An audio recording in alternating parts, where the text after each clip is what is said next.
त्यापेक्षा वेगळा प्रश्न विचारतो. तुम्ही आता इतक्या वर्ष राजकारणात आहात, पत्रकारांना जवळून पाहत आहात, एवढा सगळा काळ बदलतोय, तंत्रज्ञान बदलतोय, तर तुमच्या नजरेतनं पत्रकारिता कशी बदलते, तुम्हाला त्याबद्दल काय वाटतं? तुमच्या नजरेतनं पत्रकारिता कशी बदलते? काळ बदललाय, तुम्ही एवढ्या वर्ष पत्रकारिता बघितली, आता कशी पत्रकारिता बदलली? तंत्रज्ञान साहजिकच आहे. आता टेक्नॉलॉजी या सगळ्या क्षेत्रामध्ये प्रचंड काम करते, सुधारणा आहे, क्वालिटी आहे, त्याच्यामध्ये तुमच्या स्पर्धाही दिसते. कोणता अंक वाचावा आता प्रत्येकाच्या अवधी निवडी असतात. आता सांगणं गैरसमज करू नका. आता मी दिल्लीमध्ये जे असतो, पार्लमेंटच्या सेशनमध्ये राहतो, पहिला अंक मी जो सकाळी वाचतो तो मी इंडियन एक्सप्रेस वाचतो आणि नंतर इतर अंक वाचतो. महाराष्ट्राच्या वेळी मी येतो तो पहिला अंक मी लोकसत्ता वाचतो आणि त्याच्यानंतर मग सकाळ आमचे पुण्यनगरी किंवा तत्सम सगळे महाराष्ट्राच्या सगळे. एक काळ असा होता की वृत्तांतपत्र वाचायचं म्हणजे त्यानंतर नुसतं तसं नाही की त्याच्यात अग्रलेख कोणाचा याच्यावर वृत्तांतपत्रांचे लक्षात गावं करणे, त्याच्यानंतर करून चळवळकर आणि त्याच्यानंतर जण लाटे हे स्वतःला होते. जी ही महाराष्ट्राची सुरुवात चालू झाली होती आणि त्यानंतरच्या काळामध्ये गोविंद होते. या सगळ्यांचं म्हणजे बातमीपेक्षा आजचा अग्रलेख काय याच्यावर आम्हाला लोकांचं जास्त लक्षात आहे. आणि त्याच काळात आणखीन एक संपादक होते, त्यांचं नाव फा गाडगे. गाडगे यांचे सुद्धा अग्रलेख आणि महाराष्ट्रामध्ये पुण्यामध्ये आल्याच्या नंतर प्रभातमध्ये वारा कोठाऱ्यांचे अग्रलेख हे सुद्धा वाचनीय अशा प्रकारचे अग्रलेख असायचे.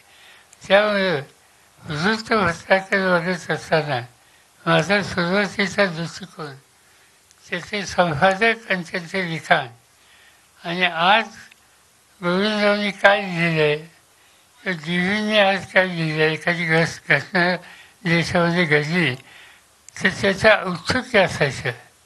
हल्ली माफ करा, संपादकांची फारशी ओळख नाही. म्हणजे एक दिवशी मी प्रवासात होतो आणि माझ्या शेजारी गृहस्थ बसले होते. त्यांना मी सहजच विचारलं, आपण काय करता? त्यांनी सांगितलं टाईम्समध्ये मी आहे. म्हणजे टाईम्सचे अमुक अमुक संपादक नाही. मी तो विभाग मी बघत नाही. मी संपादक आहे पण माझा विभाग वेगळा आहे. आता संपादक म्हणजे आमच्या डोक्यात एडिटोरियल वगैरे हे सगळं वेगळं आहे. पण आता मोठ्या वृत्तांतपत्रात एकापेक्षा अधिक संपादक आणि त्यांचे वेगवेगळे विभाग हे काय आमच्या डोक्यात फारसं शिरत नाही. म्हणजे याबाबतीत थोडं अवघड झालेलं आहोत. पण हा बदल हा ठिकठिकाणी बघायला मिळतो आहे. ही गोष्ट आजची वस्तुस्थिती आहे.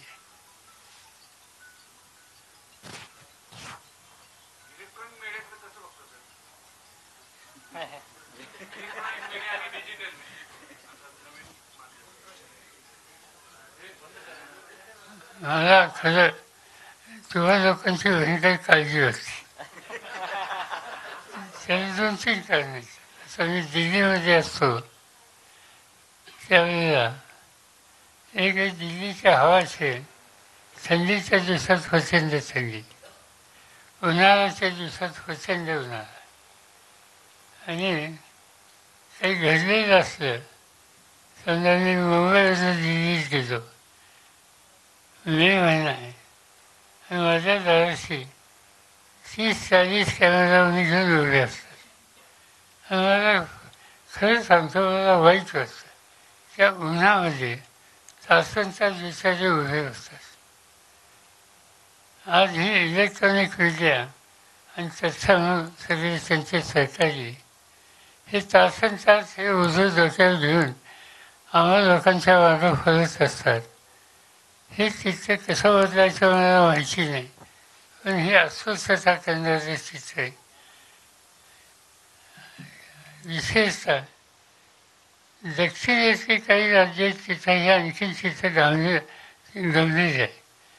उदाहरणार्थ तामिळनाडूची एखादी महत्त्वाची बातमी असेल किंवा केरळची बातमी असेल तर या दोन्ही भागातले त्या दोन्ही राज्यातले प्रत्येकांची संख्या इतकी जास्त असते आणि इतके यातना सहन करून ते वृत्त मिळवायच्या प्रयत्नात असतात